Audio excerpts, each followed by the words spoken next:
Kelanchal times, हर खबर पर हमारी नजर।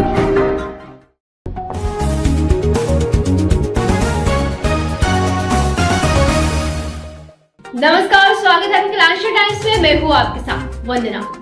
बिहार में हो रहे पंचायत चुनाव को लेकर हमारे संवाददाता की टीम अभी भी बिहार के क्षेत्रों में काम कर रही है। हमारे संवाददाता ओमकार झा फिलहाल मधेपुरा जिला के अरजपुर पंचायत में है, जहां पर उनसे पंचायत चुनाव को लेकर बातचीत हुई है। वहां के मुख्य प्रत्याशी रूबी कुमारी और साथ में उनके प्रतिनिधि रत्न संजय से आइए इनसे बातचीत कर जानते हैं कि इनका लक्ष्य क्या है पंचायत चुनाव को लेकर और आने वाले समय में किस दिशा की ओर ले जाने के लिए तैयार है पंचायत को। देखते हैं बातचीत का खास सिलसिला इस रिपोर्ट में। नमस्कार, आप देख रहे हैं केलांचल टाइम्स। मैं हूं ओमकार झा।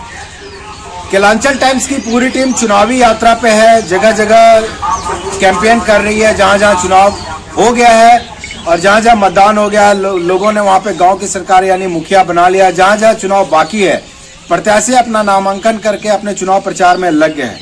इसी तरह मैं चौसा प्रखंड के अरजपुर पूर्वी पंचायत में हूं मैं, जहां के भावी मुखिया प्रत्याशी रत्न संजय जी, जिनको राजनीति विरासत में मिली है। इनके दादाजी स्वतंत्रता सेनानी थे और इनके पास काफी डिग्री होने के बाद भी ये राजनीति में है। इनके पिताजी से पता चला कि इन्होंने MBBS का भी डिग्री लिया और उसके बाद लॉ में भी एडमिशन लिए।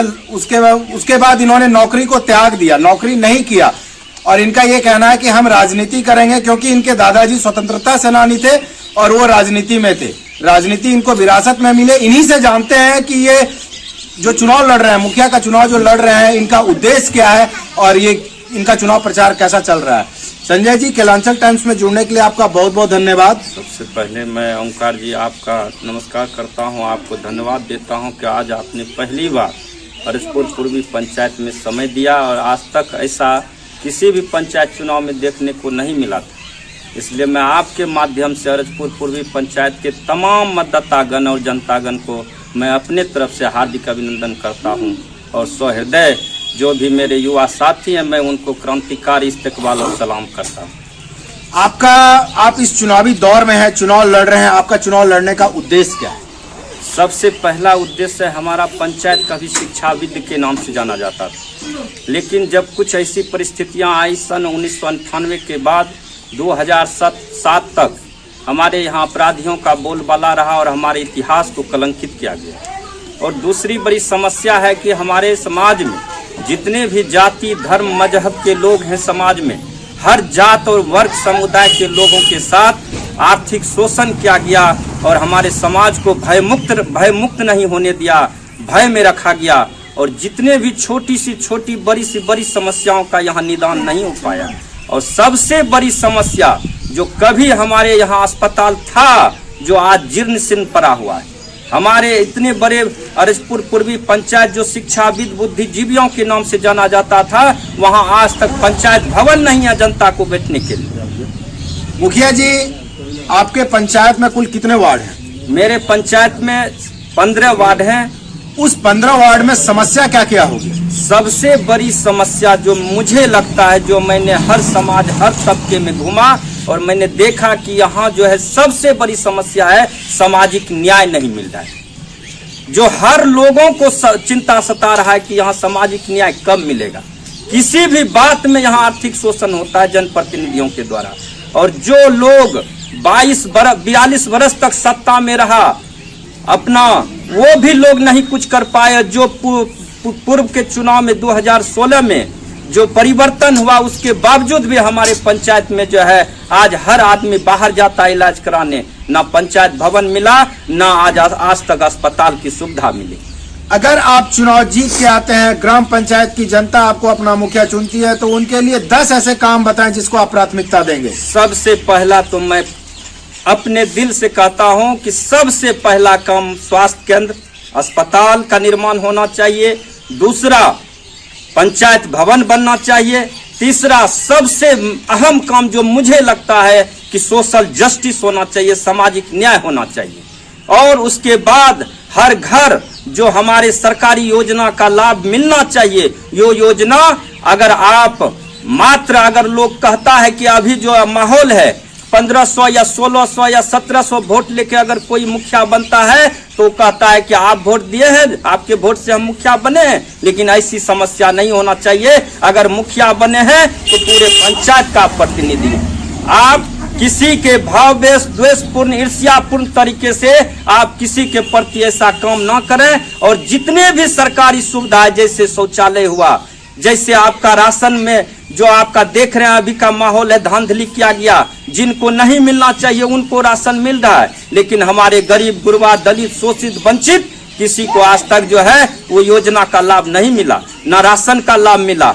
एक भी ऐसा सरकारी योजना नहीं है जिसमें धांधली नहीं हुआ, कागज पर ही योजना चलाया गया। आज तक क्या मिला हमारे पंचायत को? मैं यही कहूंगा ओंकार जी, मैं सबसे पहले अगर मुखिया का चुनाव जीतता हूं तो यहाँ अस्पताल का निर्माण, पंचायत भवन का निर्माण, उचित योजना का लाभ मिलना चाहिए, चाहे आवास हो, चाहे शौचालय हो, चाहे गौपालन के लिए जो आपको मिलना चाहिए। गौशाला बनवा रहा है हर जगह, यहाँ नहीं है। नल को जो आज देख रहे हैं, आज हमारे माननीय मुख्यमंत्री का जो योजना है नल जल, आज कहीं भी सही से काम नहीं कर रहा है। उसका उचित व्यवस्था हो और जितने भी सारे तालाब पोखर है जो सरकारी हैं उनका सौंदर्यीकरण होना चाहिए और उसका जो है हर जगह बैठने का साधन होना चाहिए। और यहाँ एक सबसे बड़ी समस्या है जो मैं लाइब्रेरी का निर्माण करना चाहता हूँ, जो कि शिक्षा के लिए सबसे बड़ा उत्तम होगा। हमारे युवा साथी जितने भी हैं, जो हमारे न्यू जनरेशन के लड़के हैं,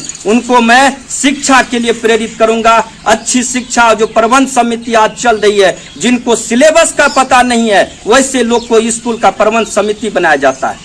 इसलिए मैं शिक्षा को दुरुस्त करने के लिए, ताकि अपराधियों का बोलबाला नहीं रहे, हमारा समाज जो इतिहास था रजपुर पूर्वी पंचायत का वही फिर दोबारा मैं लौटाना चाहता हूं। इसको शिक्षाविद के नाम से जाना जाता था, इसलिए शिक्षा पर भी मेरा पूरा समर्थन रहेगा कि किस तरह हमारे युवा सरकारी नौकरी में जाए। मुखिया जी, आपने बहुत अच्छा कहा, बहुत अच्छी सोच लेके आए हैं, शिक्षा पे आप ध्यान देंगे।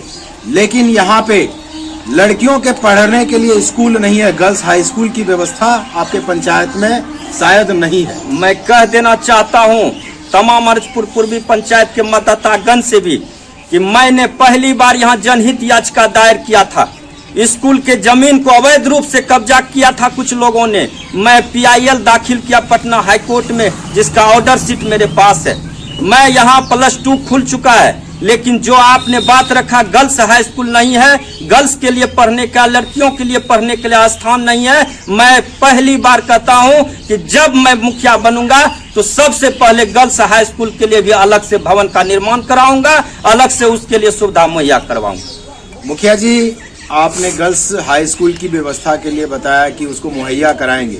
आपने स्वास्थ्य के भी बारे में बताया कि यहाँ पे उप स्वास्थ्य केंद्र होना चाहिए, लाइब्रेरी के बारे में बताया।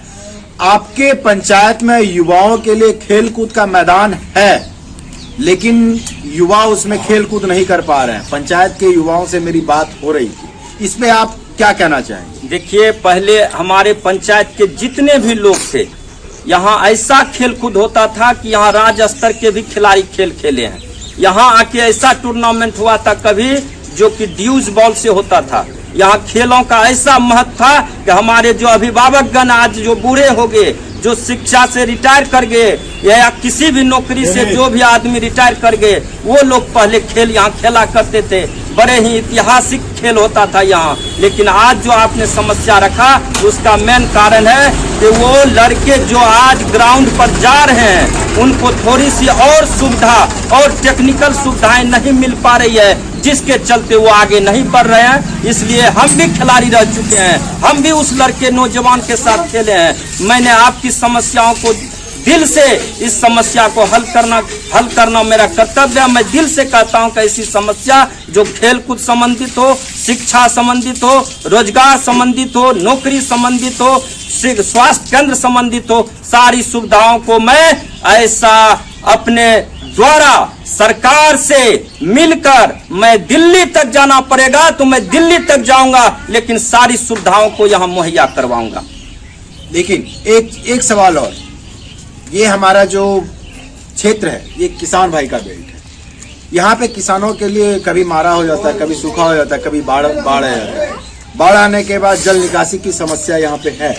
इस समस्या को आप कैसे देखेंगे अगर पंचायत की जनता आपको मुखिया बना के लाती है? जल निकासी का समस्या है यहाँ मैंने पूर्व में भी नाली का मन में रखा है कि जितने भी हमारे इस अरजपुर गोठ में आप बैठे हैं, यहाँ जो है 7 वार्ड और यहाँ सबसे डेंसिटी पॉपुलेशन जो है उसका डेंसिटी है और इस पॉपुलेशन को मैनेज करते हुए रास्ता निकाल रहे हैं किस तरह यहाँ ड्रेनेज का व्यवस्था किया जाए ताकि जो है पूरे पंचायत का पूरे गांव का जो है पानी एक जगह जमा किया जाए और उसका भी ऐसे नहीं मैंने सोचा है कि सारे पानी को एक जगह जमा करके तालाब में उससे जो है मछली पालन करवाया जाएगा ताकि समाज को उससे गरीब तबके के लोगों को उसके बेटी के ब्याह के लिए उसके श्राद्ध के लिए उस पैसा को फंडिंग किया जाएगा। बहुत अच्छी सोच लेके आप पंचायत में उतरे हैं मुखिया का चुनाव लड़ने के लिए। आप एक मुखिया प्रतिनिधि हैं, आपकी पत्नी रूबी कुमारी जो मुखिया प्रत्याशी हैं वो भी शिक्षित हैं। कहा जाता है कि अगर एक नारी शिक्षित होती है तो एक घर शिक्षित होता है और वो घर शिक्षित होता है तो वो पूरे समाज को शिक्षित करने का बीड़ा उठाती है। इसी दायित्व को लेकर आपकी पत्नी इस चुनाव में है और आप उनके प्रतिनिधि हैं। आपने बहुत अच्छी सोच बताया और आपकी सोच बहुत अच्छी है और पहल भी अच्छी है कि आप स्वास्थ्य पे काम करेंगे, युवकों के रोजगार के लिए काम करेंगे जो कि इस जनरेशन के लिए बहुत जरूरी है। आपसे मेरा आखिरी सवाल ये है कि आप अपने पंचायत की जनता से अपील क्या करना चाहते हैं और संदेश क्या देना चाहते हैं? मैं यही अपील करना चाहता हूँ अरजपुर पूर्वी पंचायत के तमाम में जो मेरे अभिभावकगण हैं, माताएं हैं, बहनें हैं, खास करके युवा वर्ग हैं, आज जो पूरे बिहार में बदलाव की बयार चल रही है 89 से 91% बदलाव हो चुका है। आज आपने देखा होगा आज का न्यूज है कि अलौली में पूर्व विधायक जो कि 5वां स्थान लाए हैं 567 मत मिला है जो कि पूर्व विधायक रह चुका है। ऐसी बयार में मैं खुद कहता हूं कि अरजपुर पूर्वी पंचायत के मतदातागण ने अपना मन बना लिया है। इस बार रत्न संजय जो मेरा नारा है कि सबसे पहले मैं अपना नारा दिया हूं कि शोषण मुक्त भय मुक्त समाज बनाना है, रूबी कुमारी को जिताना है। और मेरा दूसरा स्लोगन आप देखे होंगे या पढ़े होंगे, उसमें लिखा हुआ है सबका इज्जत सबका सम्मान, गरीब अमीर एक समान, अब नहीं रुकेगा किसी का काम, यही है रत्न संजय का आह्वान। बहुत अच्छा। फिलहाल बने रहे केलांचल टाइम्स के साथ। धन्यवाद। अरे ठीक हो भैया, ऐसे वीडियो देखे जा रहे हो तनिका सब्सक्राइब कर लो और हाँ घंटा का बटन जरूर दबाना, तब हमारे वीडियो का नोटिफिकेशन सबसे पहले मिलेगा। यहाँ वहाँ का देखा तो हम तो क्या ही कहते हैं, जल्दी दबाओ।